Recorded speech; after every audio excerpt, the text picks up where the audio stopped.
a CA aspirant Astha Garg who already cleared CA foundation. Now I'm in CA and intermediate, and here I'm gonna tell you about the tips and tricks which is best for your CA foundation journey, because as you know कि जून 2024 के बाद foundation थोड़ा hard हो गया है, थोड़ा कि काफ़ी हार्ड हो चुका है. Yes, you heard it right.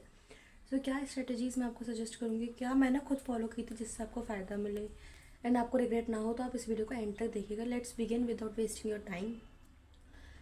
So start with first thing is time management, and this is the major objective of all the students and all the students problem.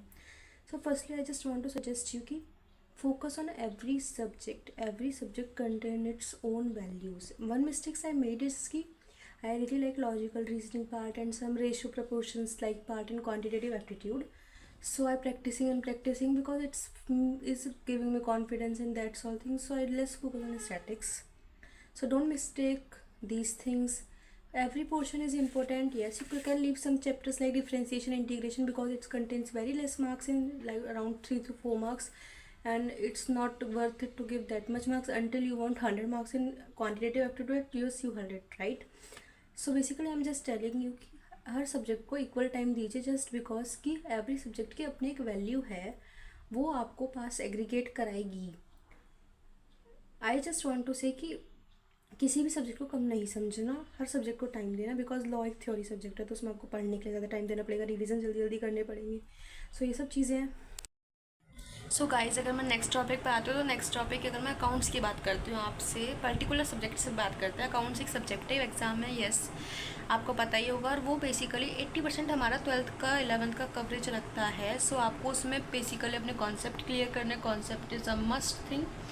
उसके बाद आपको उसकी प्रैक्टिस करनी है अच्छे से. And yes, lastly and but not the least, उसमें आपको MTPs एंड RTPs की बहुत अच्छे से प्रिपरेशंस करनी है, बिकॉज वो आपको एग्जाम पैटर्न बताएगा, वो आपको बहुत सारी चीज़ें ऑलरेडी क्लियर कर देगा जो आपको शायद एग्ज़ाम में जाके समझ में आए, जिसने MTP RTP नहीं किए होंगे.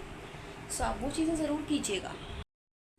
सो guys, also come to the next subject is business laws.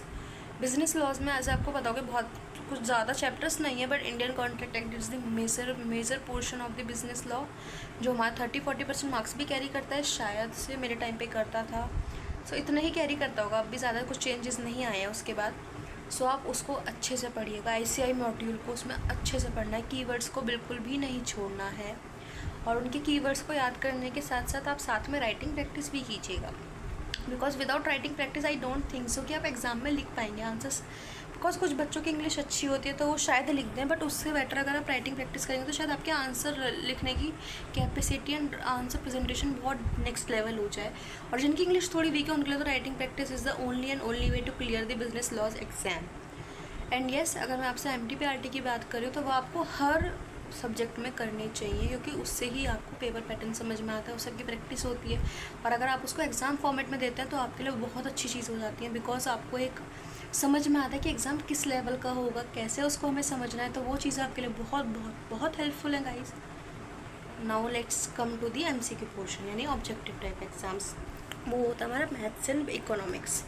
अब मैं आपसे मैथ्स और इकोनॉमिक्स की बात करूँ तो दोनों से ऑब्जेक्टिव टाइप है, 100 मार्क्स के होते हैं. So in maths I just want to say you guys one thing कि मैथ्स में practice is the only way to clear your exam.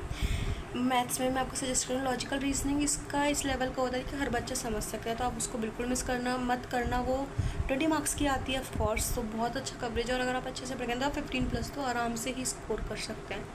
कुछ बच्चों का स्टैटिक्स पोर्शन स्ट्रॉन्ग होता है तो आप वो ज़रूर कीजिएगा. कुछ पर्टिकुलर चैप्टर्स हैं जो आपको शायद समझ में ना आए, तो आप उनको फिर भी थोड़ा लाइटली ले सकते हैं. थ्योरेटिकल डिस्ट्रीब्यूशन तो आप उनको थोड़ा ना पढ़ें, बट बाकी अच्छे से करें तो भी चलता है. अगर आप पास होने के लिए कर रहे हैं, अगर आपको अच्छे से अच्छे मार्क्स करना है तो आपको पूरा 100% सिलेबस करना पड़ेगा. एंड बाकी हम बात करते हैं बिजनेस मैथमेटिक्स, तो उसमें रेशियो प्रपोर्शंस, ये सब चीज़, इक्वेशंस, ये सब तो बहुत ईजी है. उसमें एक चैप्टर है differentiation integration, that's a very hard chapter, because जिसके पास मैथ्स थी उसके लिए, और जिसके पास नहीं थी, क्योंकि उसका लेवल अलग होता है थोड़ा, और वो सिर्फ 4 मार्क्स का आता है, तो आप उसको छोड़ भी सकते हैं. बट आई सजेस्ट कि आप थोड़ा थोड़ा फॉर्मूलास पढ़ गया, क्योंकि जो चैप्टर्स हार्ड होते हैं उसमें से एग्जाम्स बेसिकली क्वेश्चन का लेवल ईजी आता है. सो आई डोंट सजेस्ट कि आप कुछ भी छोड़ के जाएँ. अगर आप पास करने की सोच रहे हैं सिर्फ, तो येस आप 1-2 चैप्टर्स छोड़ सकते हैं जो बहुत हार्ड हैं, बहुत टाइम लेते हैं. आप अगर उसकी जगह ना प्रैक्टिस करेंगे कुछ थोड़े ईजी चैप्टर्स की, तो शायद आप ज़्यादा स्कोर कर लें. येस.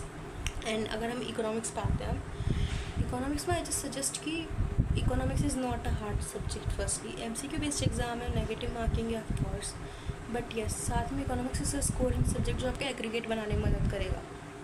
सो आप उसको बिल्कुल मिस मत कीजिएगा।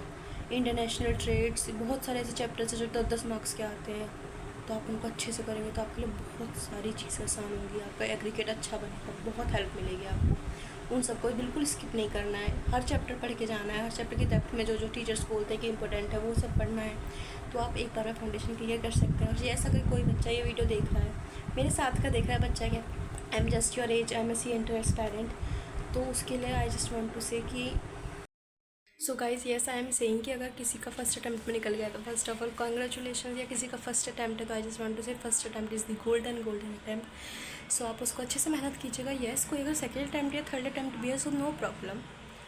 अगर आपने अब तक मेहनत की है या नहीं की है, या आपने की है और आपको रिजल्ट नहीं मिला तो आपको आगे मिलेगा। आपको हिम्मत नहीं हारनी है, आपको अच्छे से बस हार्डवर्क करना है। आप जैसे मेहनत कीजिए। येस और अगर आपको कोई भी डाउट हो, कोई भी क्वेरीज हो, लाइक आपको ये पूछना हो कि फ्री यूट्यूब चैनल्स कौन से हैं बेस्ट, या मैंने कोचिंग्स कहाँ से ली थी, या आपको कुछ नोट्स वगैरह के बारे में या कुछ भी पूछना तो आप मुझे कमेंट्स कर सकते हैं। मैं उसके बारे में वीडियो जल्दी बना दूँगी, वरना मैं ज़रूर बनाऊँगी। वीकेंड्स पे तो मेरी वीडियो आती है, अदरवाइज़ आपको जल्दी वीडियो चाहिए तो आप मुझे ज़रूर बता दीजिएगा। So guys that's it for this video. I hope you like this video and yes I just want to say one thing.